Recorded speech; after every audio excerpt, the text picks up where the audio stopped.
Hello, good morning, and welcome to This Date in History, also known as TDH. This show is all about the events that occurred to date in years past, both recognized by actual historians, but mainly things we personally find intriguing enough for us to bring to you. The sources of this information come from the smart device application, Today in History, What Happened Today in History, Historical Calendar, and Alice. OMNI.com. Yeah, the website, yeah.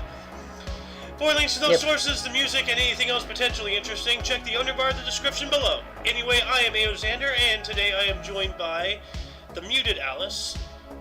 She is in the middle of doing other things, so she's just kind of here for the ambiance and the, every now and then the ASMR of the sound of opening boxes in a warehouse, no less.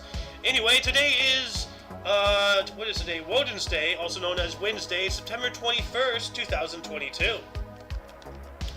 See here, I'm going to start off here in the year 46 BC, in which Julius Caesar celebrated the first of four triumphal processions in Rome over Gaul, Egypt, Pontus, and Africa, with the leader of the Gallus Vercingetorix led in chains.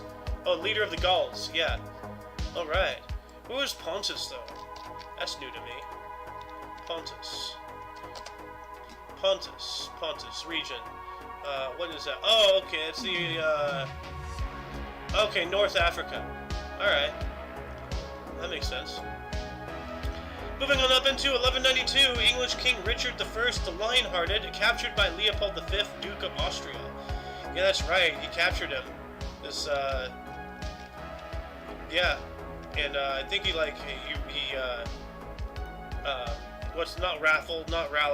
ransomed. He ransomed him out or something. I don't know. Anyway, 1435, the Treaty of Arras, 1435, is signed between Charles VII of France and Philip the Good of Burgundy. Treaty of Arras. What is the Treaty of Arras? Let's see here. Treaty of Arras.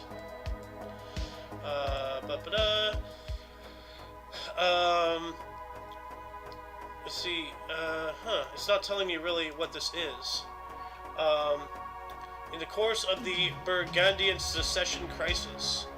Alright, well, I'm not going to read all of this, but I'm going to add this into the underbar, so anyone who's interested can read this. So there you go, anyone who's watching. Moving on up into 1513, James V was crowned King of Scotland in the Chapel Royal at Stirling Castle at the age of 17 months. Dang, that's a young king. Young King of Scotland. Aye. And, Miss Alice, whenever you want to jump in, just pop in. You know, I see that you're muted, so... Anyway, 1589, Battle of Arcueil, French King Henry IV defeated Catholic League. Alright. 1621, King James of England gave Sir William Alexander a royal charter for colonization of Nova Scotia. Here we go. So he's being allowed to colonize Nova Scotia. So there you go. Anybody living in Nova Scotia today has this guy to thank. So, 1776, Nathan Hale spied on British for American rebels. He was arrested. Yep, we just spoke about him like a couple weeks ago when George Washington was calling for people to spy for him, and good old Nathan Hale stepped up and got arrested, unfortunately. And actually, was he assassinated? Yep, he was. Cause of death, hung at the age of 21 for spying. Man, that's sad. Anyway, 1780, Benedict Arnold gave British Major John Andre plans to West Point. Yeah, that's traitor. So, yep, U.S. General and turncoats. Not good. 1792, during the French Revolution, the National Convention passed a proclamation announcing the formal abolition of the French monarchy. Good. We don't need monarchies. No. 1794, French National Convention orders the remains. Is that the same year? No, it's 2 years later. So another French National Convention, this time ordered the remains of Comte de Mirabeau be removed from the Pantheon after his double dealings with court revealed. Yeah, he doesn't deserve the honor. So, 1794, Jean-Paul Marat's remains were transferred to the Pantheon in Paris, with the eulogy given by the Marquis de Sade. Alright, so a lot of things. So, same time this guy was being exhumed, this other guy was being probably put in the same hole. 1823, Moroni first appeared on Joseph Smith, according to Smith. Okay. Whoever Moroni is. Oh, yeah, Mormon, Moroni, Mormon. You know? Yeah, gotta be a moron to be a moron. Anyway, 1896, British General Kitchenger's army occupied Dongola, Sudan.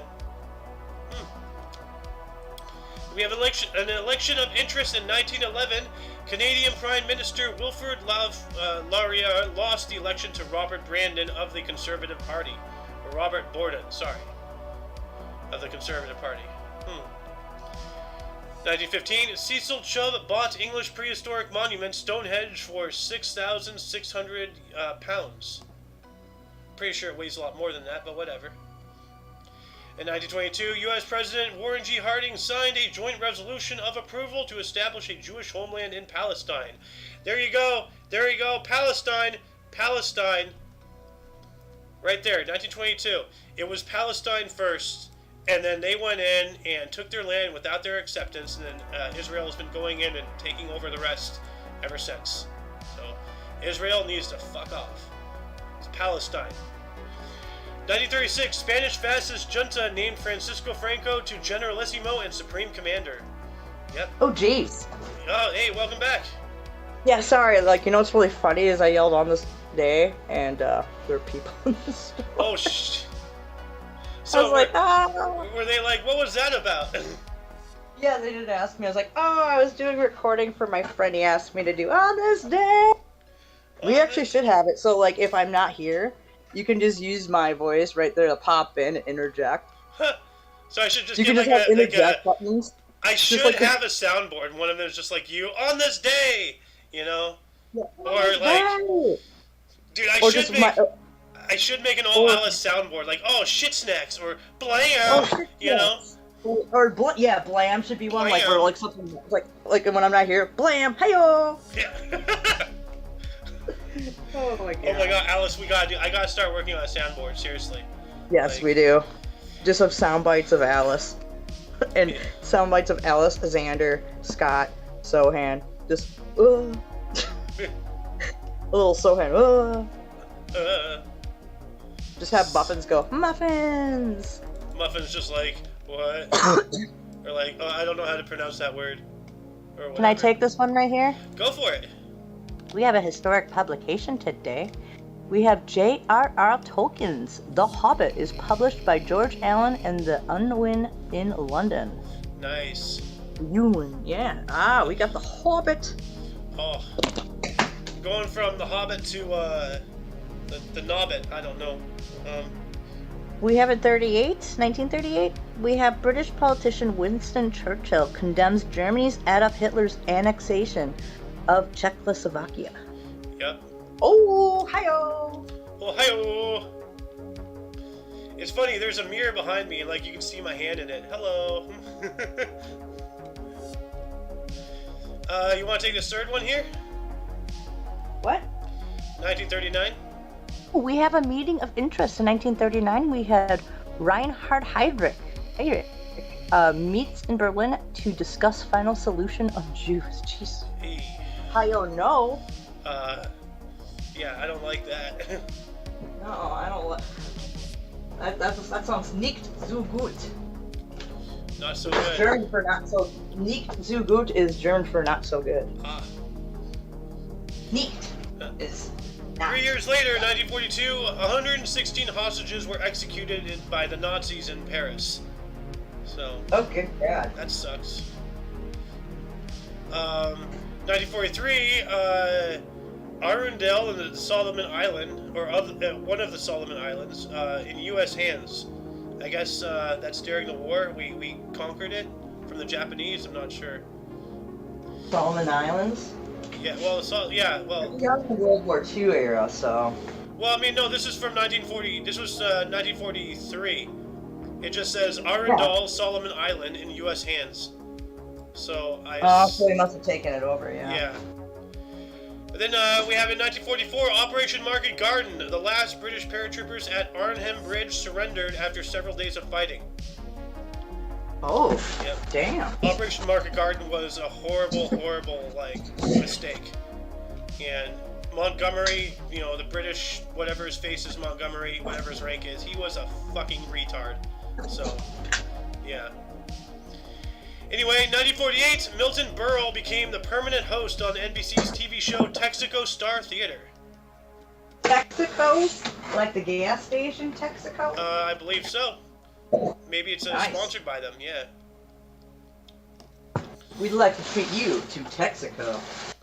In 1949... of the Jolly Green Giant. Sorry, I Well, was just something not so demolishing jolly or green, but it is a giant. 1949, Chinese communist leaders proclaim the People's Republic of China.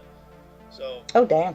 this is... Well, there we go. Yeah, this is when, And it begins. Yes, and it begins. But then 1 year later, in 1950, George Marshall was sworn in as the third Secretary of Defense of the United States. Oh, Huh. was he now? Apparently.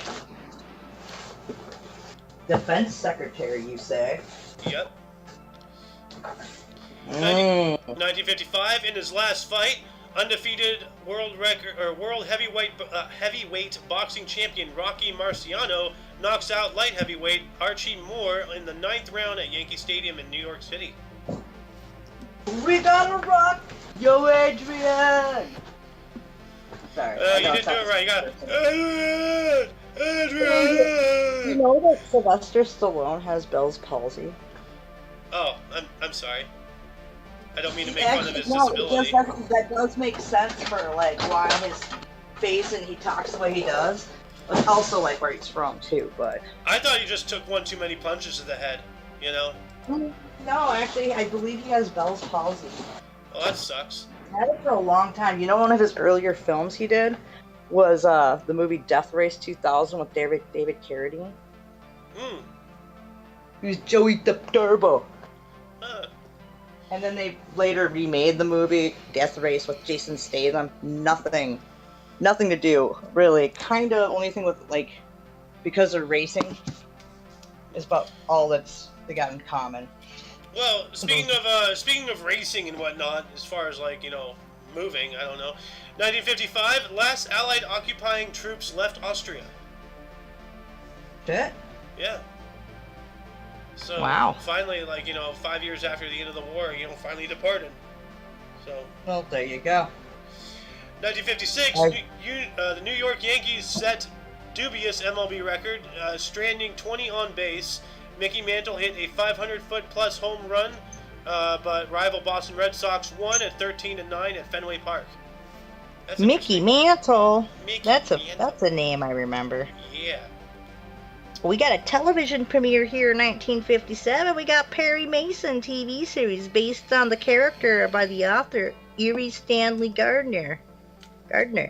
Starring Raymond Burr, premieres on CBS TV. They did a reboot of it, I think, on one of those movie channels, like Showtime or Stars or HBO or some crap like that. Hallmark? No, not Hallmark. You gotta pay for it. Oh, that's true. Just for the movie channel. It's one of those movie channels. I think it was Showtime or some crap like that. Oh, well, here's an interesting one in 58, if you want this. Ooh, which one? The airplane. Oh, you highlight 1958. We have first airplane flight exceeding 1,200 hours lands in Dallas, Texas, or is that supposed to be 12 hours? 1,200. 1,200 hours. Well, I don't know. But 1,200 1958. hours in the air? That's a long time. Yeah. You would have to be refueled constantly. Huh. It's got to be 12 hours. Hold on. Let me. No, it can't be. Endurance test, circa 1958. Yeah. So it was 1,200 in hours? 1949, the light plane aloft record jumped to 721 hours, then to 1,124 hours, where it held for 9 years until Jim Heath and Bill Buchart, probably with this 1,200 one. So yeah, it's 1,200. So it's endurance. It's testing the endurance of the aircraft to see how long it can go. Push it. Before it breaks down. Yeah, essentially like they're overclocking the stuff. Oh, okay. So they were landing it and then like refueling it. It wasn't like consecutive in the air. Okay. No, That's what I I think was it was thinking. consecutively in the air. Yeah, because like I would Well, say like I you'd don't have know, to have 1,200 hours, that seems like a long time for the pilots and everything, Well, so how I many? guess... Well, there's 24 hours in a day. So how many hours? How many days is 1,200 hours? 50, Look that up. 50, okay, that's... No, 50 days? 50 days, straight up, like even keel. 1,200 divided by 24 equals 50. That's not a lot of time for a plane to last. 50 days? Constantly though, it's constantly flying. Like there's no maintenance, no anything. It probably lands to like refuel and change the pilots or something. I don't know. Like That's yeah, but 1,200 hours is not good. For considering like that you have planes up in the sky that do that like do 1,200 hours like in a year. well, yeah, but you know, those are constantly. They have maintenance constantly.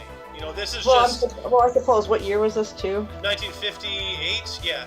Oh, okay, so I guess that makes more sense. Like, if it was nowadays, I think they can last more than 1,200 hours. Oh, definitely. Definitely. I'm actually going to post this link in the underbar for anyone who's interested in reading. This one just, for some reason, it seems intriguing to me. I don't know why. It is intriguing. Like, let's see here. The Hacienda Hotel, what the hell? The modified Cessna, the new co-pilot, the danger of in-flight bathing. Oh, wow. So they bathed up in the air too. So I guess they were like up in the air constantly for 50 straight days. That's insane. Moving on. So they had to be filled in. Oh damn! Here we go. You want this one? 1966. Jimi Hendrix changes the spelling of his name. To what? Hendrix. Jimmy. Jimmy. Oh yeah. From Jimmy to Jimmy. Or Jimmy. Yeah, the way he spelled it. Yeah. Yeah, he just changed the way it was spelled. It's Jimmy. Instead of Jimmy, it's Jimmy. Jamal Hendrix. Jamal Hendrix. Jamal Hendrix. In 1970, Monday Night Football, created by Roone Aldridge, premiered on ABC. Browns 31, Jets 21.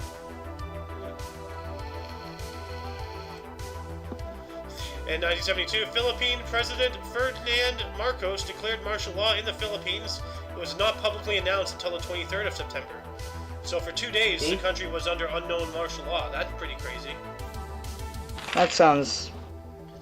not cool. Not cool and not surprising. Yeah. But then 1973, Jackson Pollock's painting Blue Poles sold for $2 million. Oh, damn. Blue Poles, huh? Images. Let's see here. Huh. So I guess this is it here. Yeah. That's weird. Okay. That's a big painting too, but that's just kind of wonky on the eyes, man. It looks like somebody just vomited a bunch of colors. So I don't understand art sometimes. So. But anyway, 1973, Nate Archibald signed a 7-year contract with the National Basketball Association, Kansas City Kings, for $450,000. Wow. What? That guy got duped. So 450. a 7-year contract for $450,000. Like, Yeah. How much is 400? How much is that in today's thing? It's probably a multi-million-dollar deal, though. Probably 1973. Let's see here. 1973 value. It would be $3,001,733.11 today. Well, that's fairly decent still. Like, I don't have $3 million. That's a lot of money to me. You can't even. But I guess in all spectrums of like how much people are getting paid nowadays. Well, like a $3 million contract for a 7-year, like that's not even going to work today. You know, like, they'll just laugh at you. Yeah, Like, I mean, unless you're like one of those like trainers that like you don't play on the startup or anything like that. You barely play. You just like. So if you're just a bench warmer, yeah, you know. Yeah, if you're just a bench warmer, that's actually good money. But he was a starter, was he? Yeah. Anyway, Oh, 1976, Orlando Letelier was assassinated in Washington, D.C. He was a member of the Chilean socialist government of Salvador Allende, overthrown in 1973 by Augusto Pinochet. So he was a member of that, and he appeared to seek political asylum, and then he got assassinated. So that sucks. But then 1979, Stephen Jay Gould and Richard Lewontin published influential paper cited more than 4,000 times, the spandrels of San Marco and the Panglossian paradigm, introducing idea of spandrels into evolutionary biology. Spandrels, what the? I have not heard of that. What is a spandrel? Spandrel, huh. In evolutionary biology, a spandrel is a phenotypic trait that is a byproduct of the evolution of some other characteristic rather than a direct product of adaptive selection. Huh. Jesus. Okay. Well, I'm still trying to figure that out, but I'm just going to add this link in the underbar for further reading for anybody else who's watching this who's interested in it. Cool. Here we go.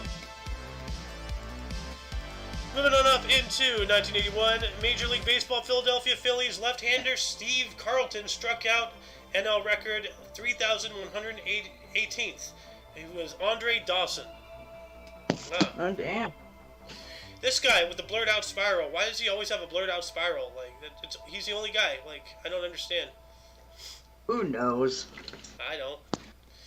1983, David Mamet's Glenn Ross premiered in London. Ooh, that's a good movie. Glenn Ross. Yeah, if you're ever looking to get into sales, which, you know, I've been in and I would recommend not going into, but anyone who's interested in sales, watch Glenn Ross. And or watch The Boiler Room with was it Vin Diesel and yeah. What's that guy's name that dated chick from Cat Power, Giovanni Ribisi or something. I have no clue. He was a hustler for cards, and then he went in and worked as in the stock market, but he was ripping people off and shit. Well, I believe it was Glenn Ross that had that famous scene when he was explaining real estate. You want to know why it's called real estate? They throw the word in real to make you think you're actually buying something. You know? Yep. It's all semantics. It's all play. 1985, U.S. CIA case officer Edward Lee Howard fled to Russia after being indicted as after being identified as a KGB agent. Wow. Oh. Well then. Yeah. And we have a boxing title fight in 1985 as well. Michael Spinks defeated Larry Holmes in 15 to become heavyweight boxing champion. What, Michael Stipes from REM? I'm just kidding. That's what it sounded like you said. Michael Spinks. Oh, Spinks. Yeah, well, Spinks. the way I heard it through my speaker, it sounded like you said Michael Stipes. And I just giggled because I was like, the lead singer of REM. 1936, the 38th Emmy Awards, The Golden Girls, Cagney and Lacey and Michael J. Fox won. Woohoo! Yeah. Go Golden Girls. Michael J. Fox. It must have been Back to the Future. That was yeah, it must have been. Yeah. What's next here? Oh, hey, what happened right above Mike Tyson? Hang on a second. Oh, never mind. Swimming thing. I was just trying to see if anything. Okay, we'll just go. In 1988, we got Mike Tyson smashes TV camera outside his Bernardsville, New Jersey home. Ooh. Sounds like a paparazzi or like a member of the press or something. He's just like, get that camera out of my face. Smashes it. Yeah, he's got a speech impediment. Whatever. Mike Tyson's the shit, dude. He is. Except for the whole rape. That wasn't cool. Dude, first off, like somebody was asking in the clown server the other day, who would win, Mike Tyson or a 7-foot tall, like jacked kangaroo? And I was just like, dude, the kangaroo will obliterate him. He's like, oh well, if Mike Tyson gets a left hook on his face and it's down. Yeah, dude. Like, Dude, those kangaroos, like, they can get... Dude, I've seen kangaroos that could bench press Arnold Schwarzenegger, dude. Seriously. Some of those kangaroos are buff. Kangaroos, they, like, the force of them kicking you can make you have internal bleeding. Yeah. Yeah. I mean, And their legs are longer than a man's arms, you know, so if Mike comes in there to yeah, get a well, not hit... to mention the claws on their hands when they they'll fight, disembowel too. the guy, dude. Like, Mike has no chance against a Roo. No chance. Kangaroo would destroy So. you, dude. Like, it basically, except for you see that one video of the guy where the kangaroo was attacking his dog. It's illegal to attack a kangaroo in Australia, but this guy's dog was getting, like, almost mauled by this kangaroo, so he came up and just fucking punched it across the face. Dude, have you seen a video of that kangaroo literally folding a steel bucket like a piece of paper? Like, they're fucking strong. Well, he fucking jostled this kangaroo enough where it got off his dog, and he was like, "What the hell?" And he's like, "Get out here with the dog," and he ran. But yeah, kangaroos don't fuck with, dude. Yeah. They're not good creatures. Remind me, I got to I gotta send you. He's dead now, but there's this hoopla about this one kangaroo, he was rescued as a joey, and then he grew up to be this huge buff kangaroo, and there's videos of it and everything. And, that's the one with it had those big steel buckets that they put out for livestock to eat off of or something. It literally had a bucket in its hand, this solid metal steel bucket, and it's just folding it like fucking origami, dude. Like nothing. Jesus. Yeah, they're strong. So, but anyway. Well, I know they're strong. Yeah. Let's move on up into 1990. Reports that U.S. refinery problems will lead to a loss in capacity, and aggressive remarks by Saddam Hussein send crude prices to new highs. Dang. Oh, wow. Yeah. A lot of oil issues going on. But then 3 years later, in 1993, Melissa Etheridge released her Breakroom second album, Yes I Am, or her Breakthrough, not Breakroom. Breakroom, what? Melissa Etheridge. Melissa Etheridge released her Breakthrough second album, Yes I Am, featuring the single I'm the Only One. Huh. She's a very open lesbian too. Good for her. But she didn't politicize it. Well, she didn't throw it in your face, she was. She's like, yeah, whatever. She actually is a really good singer, though. I actually don't mind her. Well, here's something interesting. In 1995, the Hindu milk miracle occurs, in which statues of the Hindu god Ganesh began drinking milk when spoonfuls were placed near their mouths. That's interesting. Maybe evaporation happened, I don't know. Then, let's see here. 2002, Farm Aid 15 was held in Burgettstown, Pennsylvania. Performers included Willie Nelson, John Mellencamp, Neil Young, Dave Matthews, Keith Urban, Lee Ann Womack, Kid Rock, Gillian Welch, Kenny Wayne Shepherd, and the Drive-By Truckers. Ooh, that doesn't sound good. The Drive-By Truckers. Where were they when we needed them up in Canada? In 2003, 55th Emmy Awards, The West Wing, Everybody Loves Raymond, James Gandolfini, and Eddie Falco won. Alright. 2004, Green Day released their album American Idiot in the U.S. I want to be an American idiot. Where I've been going to the bathroom, Alright. 2007, Into the Wild, starring Emil Hirsch, was released. I have that movie. I found it on DVD the other day, actually, going through all my stuff. 2007 as well, George Clooney was injured in a motorcycle accident in Weehawken, New Jersey. Yep. This is why, every person, literally everybody I've known who's ever been on a motorcycle has been in some crazy accident that should have killed them.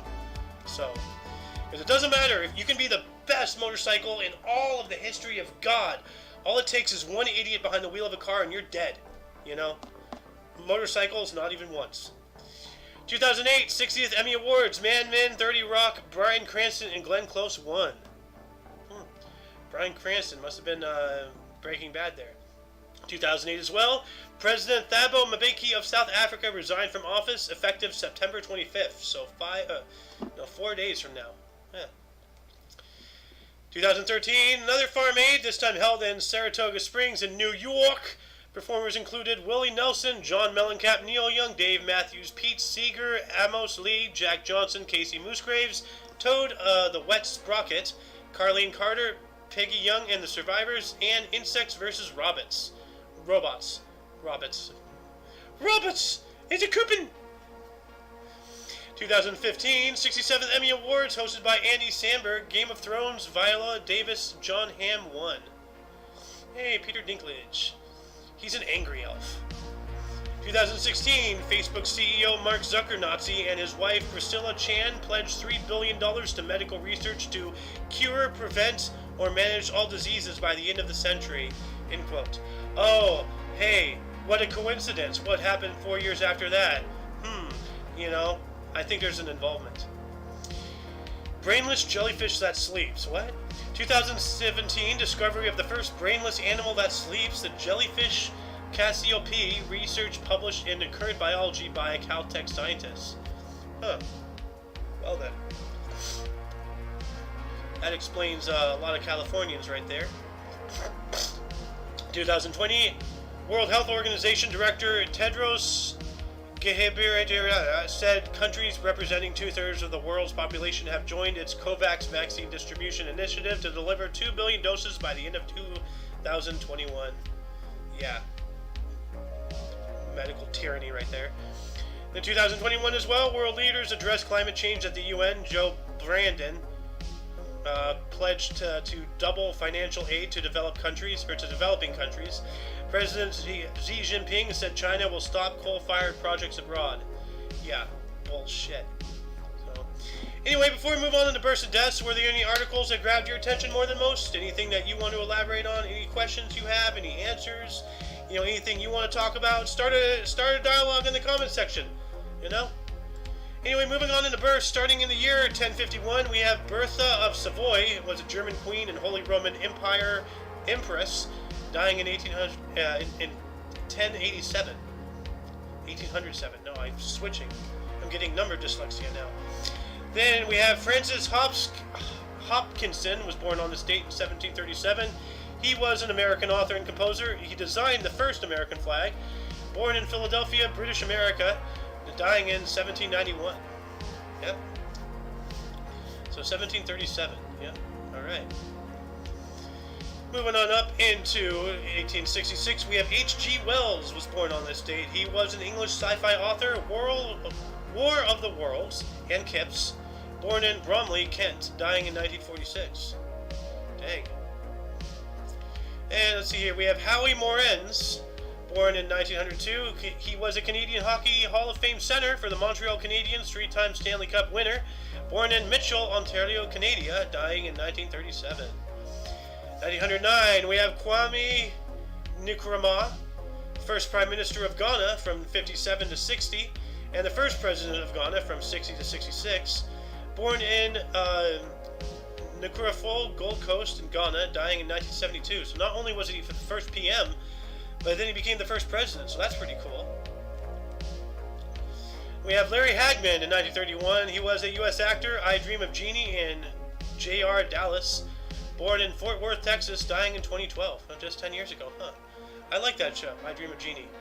Yeah, he was the spaceman, I believe. 1934, we have Leonard Cohen, Canadian poet and singer-songwriter. Hallelujah and Death of Ladies Man. Born in Montreal, Quebec, Canada, dying in 2016.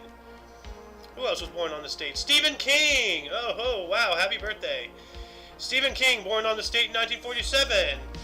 He is a U.S. sci-fi and horror author. Carrie the Shining, Cujo, and Misery. Born in Portland, Maine. Alright. And then we have Bill Murray, 1950. A U.S. actor and comedian. Saturday Night Live, Stripes, Ghostbusters, to name a few. He was also in Zombieland. But then he got shot because he was being dumb. Anyway, born in Evanston, Illinois. Who else was born on this date? Shinzo Abe, no way! Wow, today's an amazing day for births.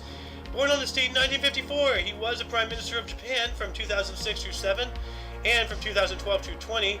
Born in Nagato, Japan, and unfortunately, well, why does it not say he's dead? He is dead. Like, he got assassinated a couple months ago. Wow, like, why is this not updated? Yeah, right here. Cause of death, assassinated by 2 gunshots while giving a speech in Nara, Japan, at the age of 67. Yeah, July 8th, 2022. But man, it's not saying he died, so update that, please. See, what year was this guy born in? 88. Oh wow, he's 1 year younger than me. Oh, okay. Alright. 1967, we have Faith Hill. Audrey Faith Perry, a U.S. country pop singer, Breathe and Cry, born in Ridgeland, Mississippi. Wow. Tell us what you really think. Breathe and Cry. Is that all you do? Okay.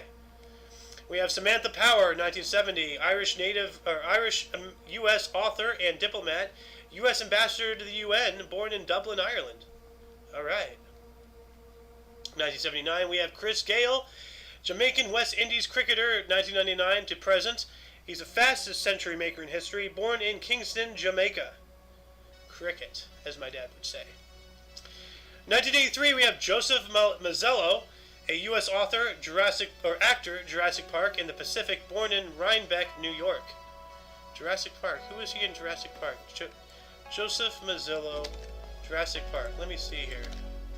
Jurassic Park. Who was he? Oh, he was the kid. Oh, he was the kid. Okay. Okay, that's cool. Well, moving on up into 1988, we have Tom MacDonald, a rapper and a real guy. You know, I'm gonna post this link in the underbar here. Like a lot of his music, all of his music is really true. And his recent one, Scars, is, speaks to me personally. So, anyway, yeah, happy birthday to all these people. Like, man, a lot of really, Tom MacDonald shares a birthday with Shinzo Abe, Bill Murray, Stephen King, a lot of these cool guys and all that stuff. H.G. Wells. Dang, man. Dang. Moving on up into deaths, we have Virgil, died on this date in 19 BC. Actual name was Publius Vergilius Maro. Was a Roman poet of the Augustan period, or Aeneid. Died at the age of 50. We have Flavius Aetius, in 454. Was a Roman general. Battle of the Cathalunian Plains. Assassinated by Emperor Valentinian. That's not nice. Well, we have another one here. Another assassination. 1327, Edward II, King of England, from 1307 to 1327, likely assassinated at the age of 43. That sucks. Charles V died on this date in 1558. He was the King of Spain from 1516 to 1556, and a Holy Roman Emperor from 1519 through 56 as well. Died of malaria at the age of 58. Oh, man. And we have Girolamo Cardano in 1576. He was an Italian mathematician, died at the age of 74. Who else died on this date? We have Jacqueline Suzanne, 1974, was a U.S. author. Valley of the Dolls, died of cancer at 56. I've heard of Valley of the Dolls. Then we have, that's it. That concludes the show. Once again, check the underbar, the description for any links you may find interesting. For your dose of past events daily, we stream every day at 10 in the morning Pacific time. For all of you and all of us, I am A.O. Xander. I was joined earlier by the Alice, also known as Stapes, also known as various other nicknames and whatnot. Anyway, until you catch us tomorrow, don't forget to look right and left at every intersection, rate 5 thumbs and subscribe. Until then, toodles! Where's my thing? Oh, it's over here. Sorry, I was